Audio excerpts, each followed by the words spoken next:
আপনি যদি চান আপনি যা দোয়া করবেন তা আল্লাহ কবুল করে নিক, আপনি যদি চান আপনি যা ভালো কাজ করবেন সবগুলো আল্লাহ কবুল করে নিক, তাহলে সূরা বাকারার 127 নম্বর আয়াতে উল্লেখিত এই দোয়াটি বেশি বেশি পড়ুন। রব্বানা তাকাব্বাল মিন্না ইন্নাকা আনতাস সামিউল আলিম। ربنا تقبل منا إنك أنت السميع العليم। আপনি যদি চান আপনি আল্লাহর প্রিয় ভাজন হবেন এবং আপনার সকল গুনাহ সকল পাপ আল্লাহ ক্ষমা করে দিবেন, তাহলে সূরা বাকারার 128 নম্বর আয়াতে উল্লেখিত এই দোয়াটি বেশি বেশি পড়ুন।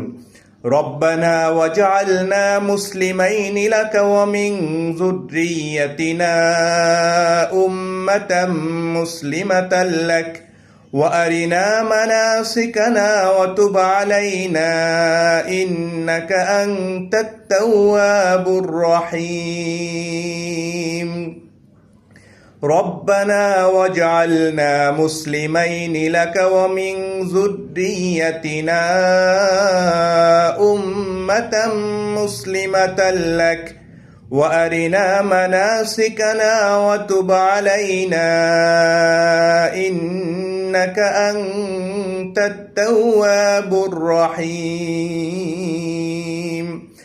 পবিত্র কোরআনে উল্লেখিত গুরুত্বপূর্ণ দোয়াগুলো শিখতে ও জানতে আমাদের চ্যানেলটি সাবস্ক্রাইব করুন।